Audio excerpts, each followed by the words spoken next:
8h06 agora, Fernanda. Estamos recebendo mais uma vez o deputado federal Rubens Ottoni. A gente tem aberto esse espaço, né, para os nossos representantes políticos, para que eles possam conversar com a população, fazer uma prestação de contas, né? Nós consideramos aqui esse espaço como uma espécie de audiência pública para a gente conversar, e as pessoas têm a liberdade também, se quiserem, de enviar mensagens aqui para a gente. É só entrar em contato, pode mandar mensagem aqui pelo nosso telefone, né, nosso WhatsApp aqui do programa, 99233-8501.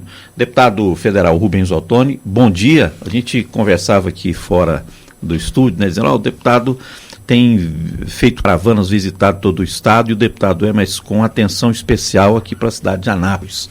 Bom dia, deputado. Bom dia, Orisvaldo. Bom dia, Roger. Bom dia, Fernanda. Satisfação poder participar com vocês aqui mais uma vez, dentro desse propósito mesmo, de poder prestar contas do nosso trabalho, poder aqui falar um pouco daquilo que está sendo realizado em Brasília, mas muito preocupado também em poder ajudar, em contribuir com o desenvolvimento econômico, social do nosso município de Anápolis. Ando o estado todo, tenho percorrido o estado, todas as regiões. Esse ano, só para você ter uma ideia, Orisvaldo, 185 municípios já visitados esse ano, mas com atenção especial para Anápolis, com as nossas caravanas toda semana aqui em Anápolis, cada semana numa região diferente da cidade, fazendo visitas, recebendo sugestões, conhecendo a realidade e com isso tendo aí contribuições valiosas para o nosso trabalho em Brasília. É interessante o seguinte, né? O recurso não é ilimitado, né?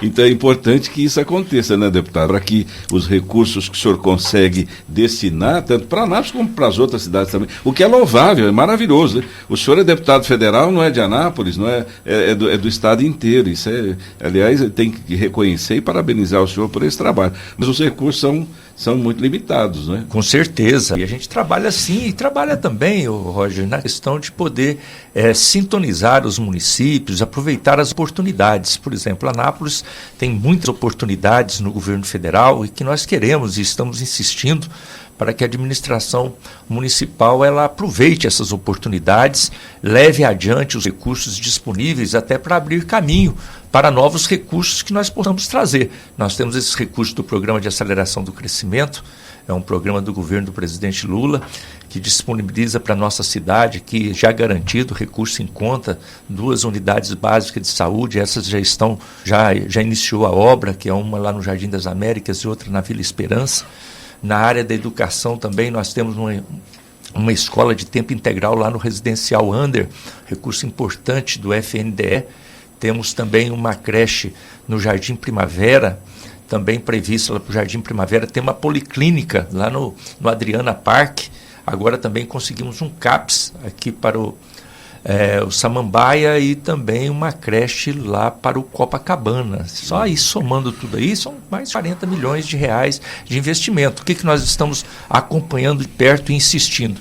Para que haja agilidade no processo de licitação, de início da obra. Para quê? Para, com isso, abrir espaço para que a gente possa buscar mais recursos ainda para a nossa cidade. Eu trabalho com muita maturidade, muita responsabilidade, com muito equilíbrio, como vocês sabem muito bem, independente de partido político, independente de eventuais discordâncias que nós possamos ter numa coisa ou outra, mas numa coisa nós temos o mesmo papel e a mesma obrigação, é servir a cidade de Anápolis, buscar tudo que for possível para o desenvolvimento do nosso município. Agora, interessante, eu queria até que o senhor pudesse, por gentileza, falar um pouquinho dessas viagens às outras cidades. O senhor, evidentemente, o senhor não gosta de fazer turismo, né? Se o senhor vai nessa cidade, porque tem alguma razão, né? O que habitualmente é tratado? Também as ações, aliás, nesses municípios mais ainda, porque há uma carência muito grande de atenção, carência muito grande, às vezes, de informação e, como você disse também, carência dos recursos mesmo para desenvolver obras, né? Vou dizer assim para você, a última, toda semana eu faço isso também, mas a última semana eu em Brasília saí 3h30 da manhã, numa sexta-feira, e para fazer a nossa caravana na região do Vale de São Patrício. Então aí fui a Ceres, fui a Rialma, de Rialma fui a Carmo do Rio Verde, Carmo do Rio Verde a São Patrício. De São Patrício eu fui a Guaraíta e de Guaraíta a Itapuranga, tudo num dia só. Né? Aí terminamos no início da noite, ainda voltei para Brasília, né? E, então, 24 horas, fizemos mais de 700 quilômetros e 7 municípios visitados, 6, 7 municípios visitados. É uma rotina que eu faço, por isso que já cheguei a 185 municípios só visitados só esse ano. Mas sempre presente aqui em Brasília, porque tenho que estar em Brasília na terça, na quarta, na quinta, pelo menos, mas tento aproveitar o final de semana para poder fazer esse trabalho. Então dá para fazer um diagnóstico das necessidades, né, do Estado. Como eu disse, isso também é muito valioso para o meu trabalho, porque eu estou em loco, é como uma pesquisa qualitativa. Eu presente no local, conhecendo a realidade, como eu faço aqui em Anápolis. Em Anápolis, aqui as nossas caravanas são semanais, eu visito cada semana uma região diferente, eu faço 20, 30, às vezes até 40 visitas numa semana só, num final de semana, então eu conheço a realidade. Então, quando eu falo em Anápolis, eu não falo para questionar, eu não falo para criticar apenas, às vezes eu estou lá no local e a pessoa me fala e me mostra o que está acontecendo. Deputado, falando em termos gerais, nessas visitas, né, mais de 180, 186 municípios, o que o senhor percebe, o que o Estado mais tem necessidade? A saúde, a educação? Qual o diagnóstico que o senhor faz? Depende muito da região. Cada região, às vezes, tem uma pegada diferente. Em alguns lugares, os municípios são mais desenvolvidos, às vezes tem até recursos suficientes para tocar o dia a dia e às vezes estão pensando em implementar, aí tem que buscar indústria, essas coisas. Mas na maioria dos lugares, Fernando, o pessoal busca o básico, o recurso para custear o dia a dia da administração.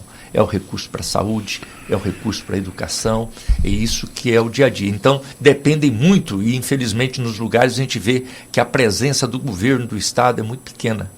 E aí o pessoal busca no governo federal os recursos para completar aquela receita que ele tem. Então, é nesse sentido que o Roger me perguntava. Então, quando eu chego lá, a necessidade de mostrarem para mim o que está faltando, o que pode ser feito, e eu tento buscar no governo federal também essas oportunidades diferentes. Às vezes, para um município menor lá, ele não disputa o recurso que é aqui de Anápolis. Anápolis é um perfil diferente, tem recursos de outra natureza, mas para eles lá um recurso de um custeio para a saúde, às vezes já é uma coisa que para ele é suficiente.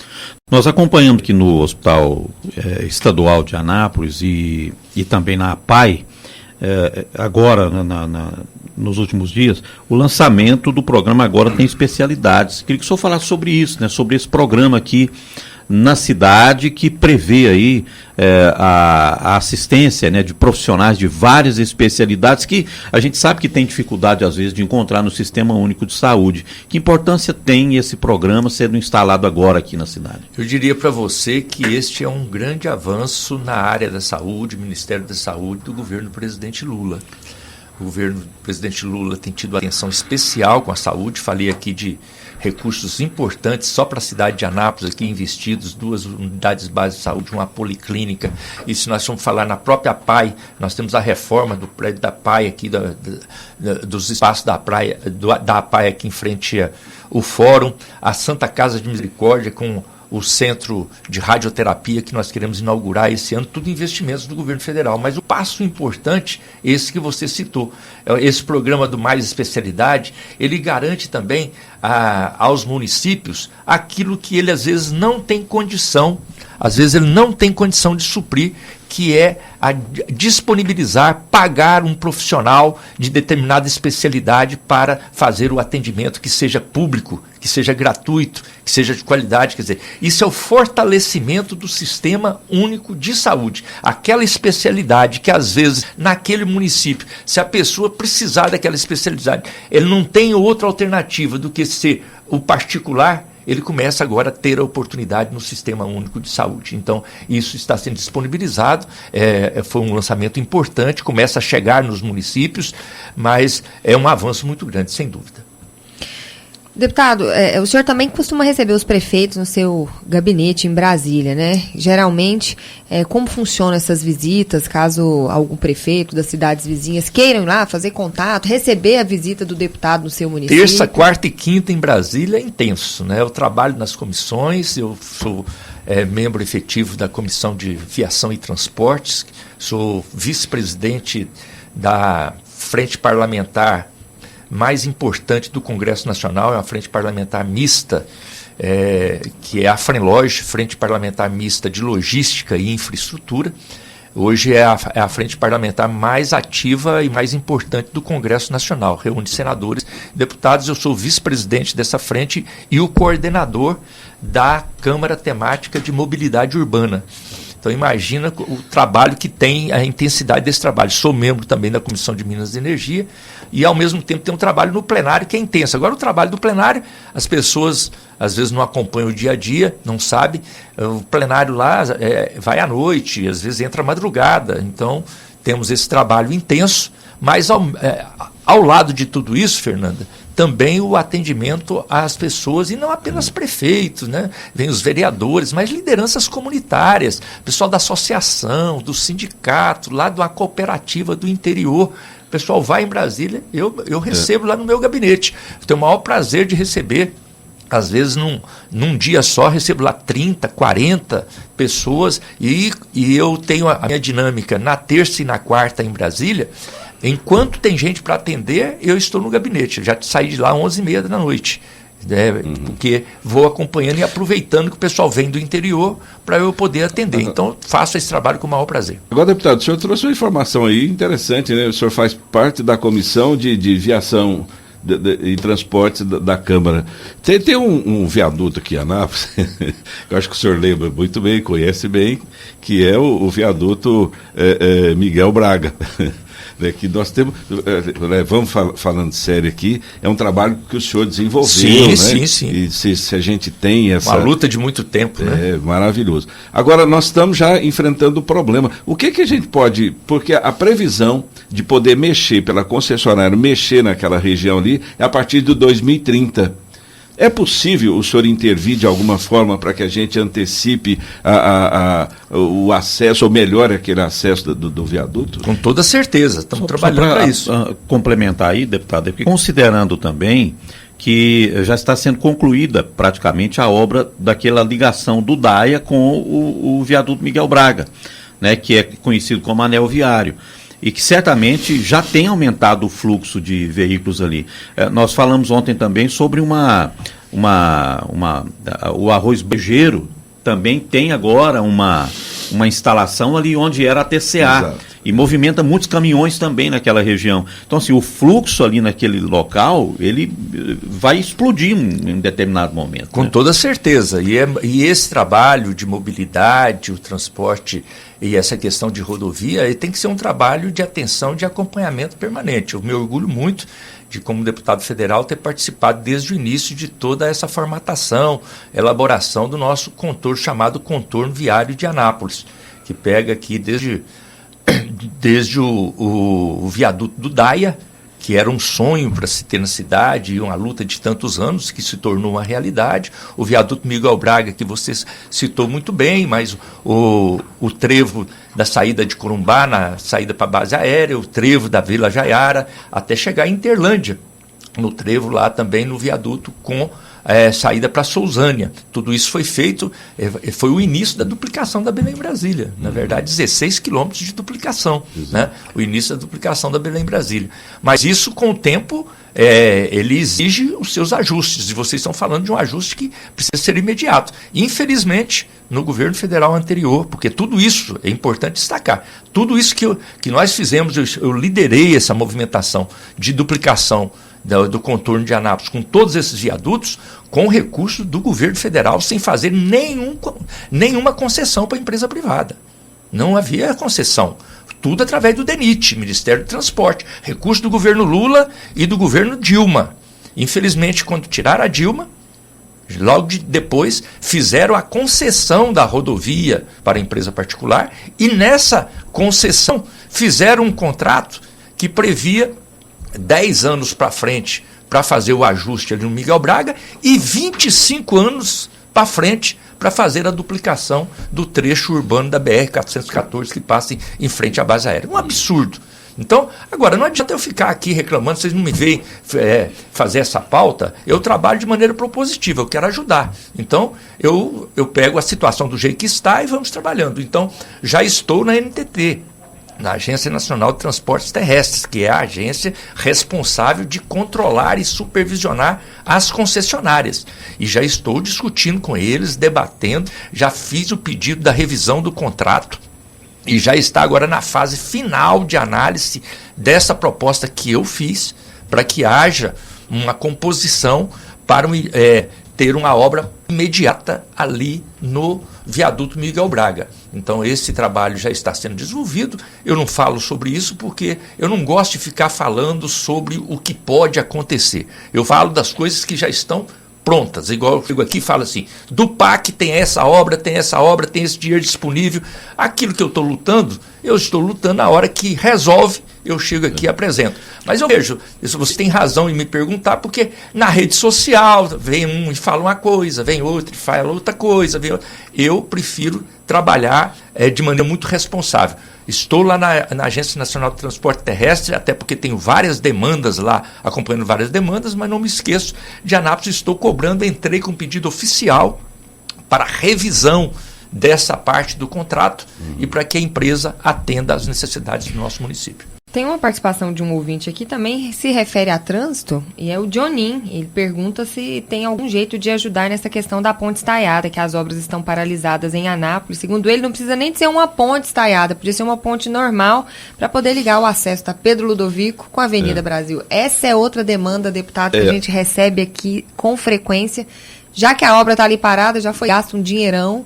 E aí o governo federal tem como ajudar nessa? Aí é uma questão do município mesmo. Ali é um projeto do município e caso tenha algum encaminhamento que nós possamos buscar algum recurso, a gente pode até trabalhar, mas quando se colocou aquela obra, o que se falava é que podia ter todo tipo de problema, menos recurso, porque recurso parece que sobrava naquela época. Até para fazer uma ponte exagerada como aquela, como o ouvinte está falando aí, com toda razão. Com a metade do dinheiro que já foi gasto, já poderia ter resolvido o problema da população. Então gastou o dobro e lá está o problema e não está a solução. Então isso é falta de planejamento. Né? E ali já foram investidos 40 milhões de reais. E não tem outra solução que não seja uma ponte estaiada, né? O que tem lá só tem essa possibilidade. Ou faz ponte estaiada. Esse é o exemplo da maneira com que eu não trabalho.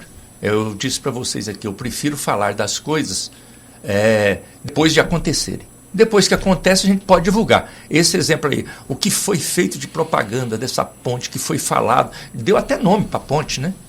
Antes dela estar pronta, já tem até o nome. Ela foi denominada. E aí vai. Então vai fazendo propaganda, e a coisa não acontece. Então, e é por isso que a política vai ficando desacreditada, o político vai ficando desmoralizado. E eu tento trabalhar com muito equilíbrio, com muita responsabilidade, para mostrar que a política pode ser feita de maneira diferente. E que a gente pode crescer na política fazendo a coisa equilibrada, mostrando resultados e a população assim acreditando na ação do poder público. E só para a gente fechar aqui, o senhor falava sobre o contrato que foi firmado com a Ecovia do Araguaia. Hoje, por exemplo, a Anápolis está gastando dinheiro dos seus cofres para construir um viaduto que poderia muito bem estar sendo construído com recursos federais capitaneados aí pela Ecovia do Araguaia. E nós estamos gastando um dinheirão para construir um viaduto ali na região do Recanto do Sol. Com toda certeza. Por isso que é preciso ter muito equilíbrio. As decisões que a gente toma têm consequências, né? Repito, nós fizemos todo esse contorno viário de Anápolis, desde o viaduto do Daia até o viaduto de Interlândia, na saída para Sousânia, 16 quilômetros de duplicação, com todos os viadutos e com todas as trincheiras, tudo com recurso do governo federal, do governo do presidente Lula, da presidenta Dilma, sem nenhuma concessão à empresa. Agora, fazendo a concessão, você tem toda a razão, Erisvaldo, nós poderíamos ter um contrato que pudesse ter sido feito com muito mais regalias, já que vai fazer a concessão, poderia ter muito mais investimentos para poder atender a nossa comunidade. Deputado federal Rubens Ottoni. Deputado, mais uma vez, muito obrigado, né, por ter vindo aqui, e sempre que convidado, o senhor está aqui para falar com a população, para falar com a gente sobre projetos importantes. Essa é a proposta propositiva, né, que o nosso programa, que a Rádio Manchester tem, de falarmos de coisas boas para a cidade, de conteúdo para a cidade de Anápolis. Muito obrigado, deputado. Eu que agradeço a oportunidade, parabéns a vocês pelo excelente trabalho de jornalismo. Cumprimento aqui também a professora Geli, que está aqui acompanhando, assessorando o deputado. Muito obrigado, professora Geli, ex-vereadora. Professora Geli que na disputa da eleição para o Senado teve mais de 130 mil votos, não é isso, professora? Mais de 130 mil votos na eleição para o Senado, né? Foi campeoníssima de votos aqui em Anápolis, né? Para o Senado, né? Teve muitos votos aqui na cidade.